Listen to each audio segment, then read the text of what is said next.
السلام عليكم ومرحبا بكم أعزائي الطلاب أحبائي المتعلمين في قناتكم قناة ألقي نظرة تتمة لدروس الإملاء وللجزء الثاني من درس الهمزة المتوسطة.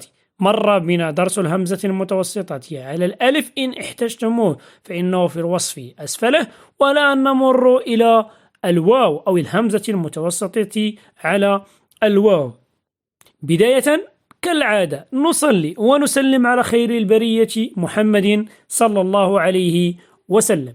إذا درسنا اليوم هو الهمزة المتوسطة على الواو.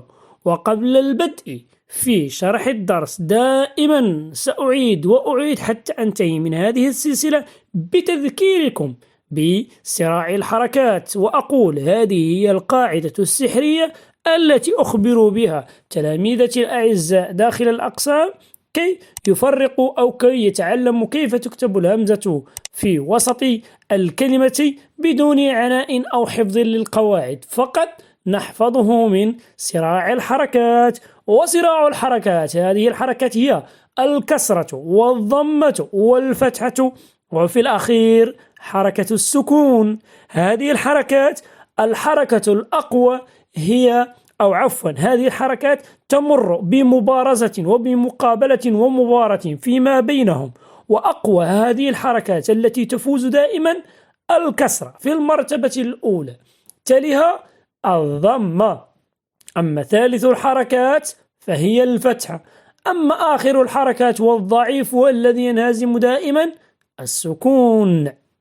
إذن أقوى الحركات هي كسرة وهي أقوى الحركات. ثانيا الضمة تلي الكسرة في القوة. ثالثا الفتحة وتلي الضمة في القوة. وآخر حركة وهو السكون، وهو أضعف حركات أو هي أضعف الحركات. إذن عند حضور الكسرة سواء في حركة الهمزة أو حركة الحرف الذي قبل الهمزة فإنها تكتب على الياء.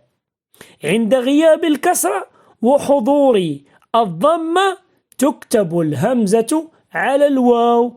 أعيد وأكرر: حركة حرف الهمزة وحركة الحرف الذي قبل الهمزة. ثالثا عند غياب الكسرة والضمة وحضور الفتحة فإن الهمزة تكتب على الألف، لأن الفتحة لن يتبقى سواها إلا السكون، والسكون أضعف الحركات.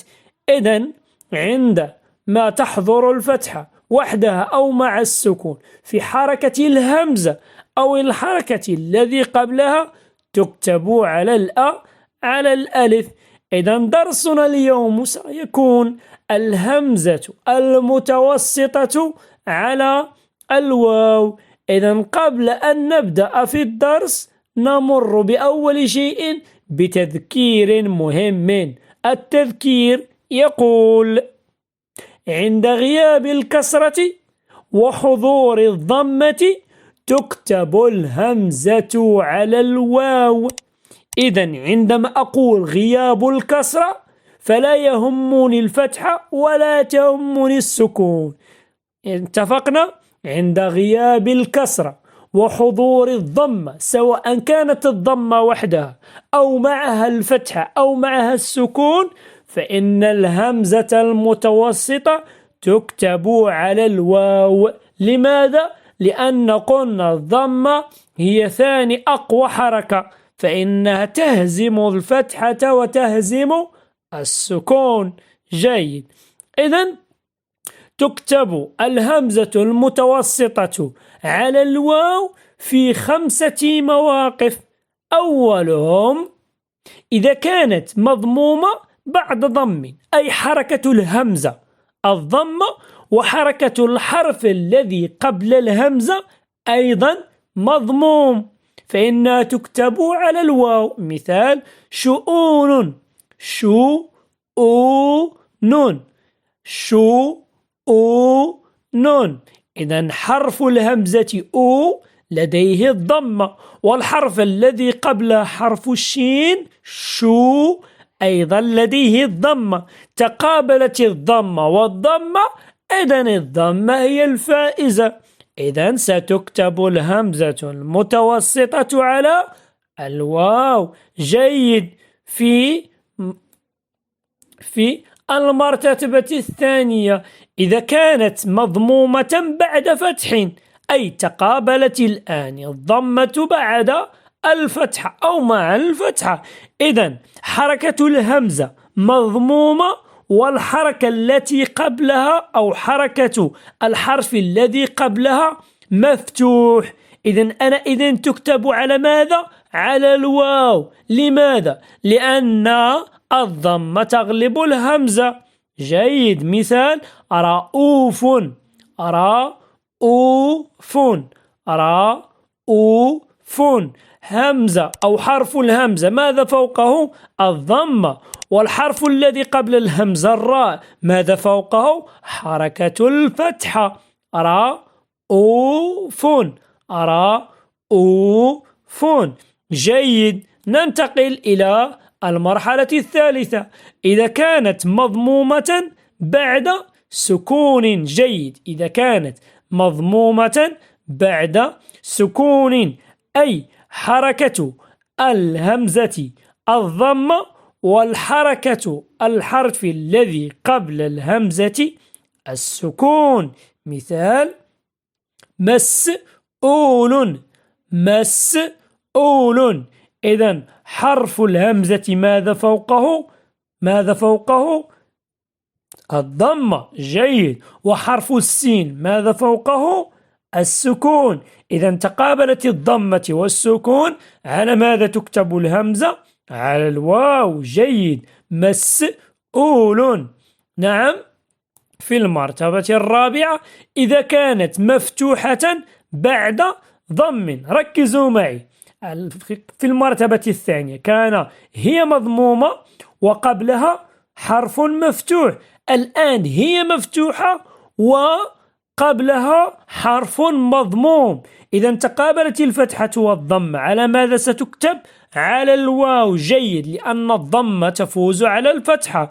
مثال: فؤاد، فؤاد، فؤاد. إذن حرف الهمزة ماذا فوقه؟ فتحة. والحرف الذي قبل الهمزة هو الفاء، ماذا فوقه؟ حركة الضمة. جيد. فؤاد. إذن تقابلت الضمة والفتحة، على ماذا ستكتب الهمزة؟ على الواو. جيد.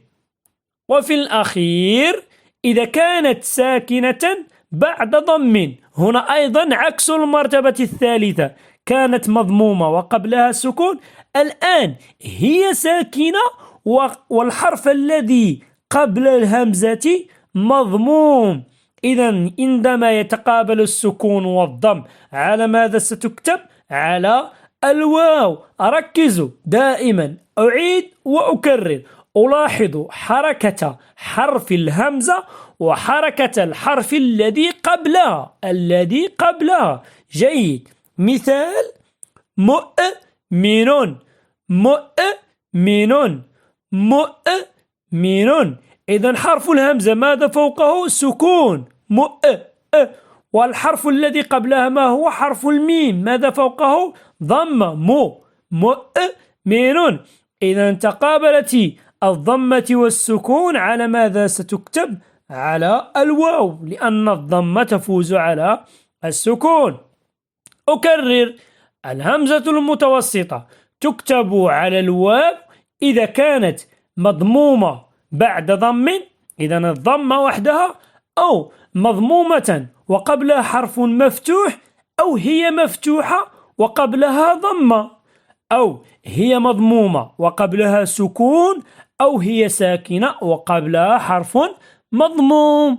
إذن تكتب الهمزة المتوسطة على الواو إذا حضرت الضمة مع الضمة، أو الضمة مع الفتحة، أو الضمة مع السكون، لكن بشرط أساسي: أن تغيب حركة الكسرة. وأكرر دائما: الشرط أن تكون أن نلاحظ حركة حرف الهمزة وحركة الحرف الذي قبلها.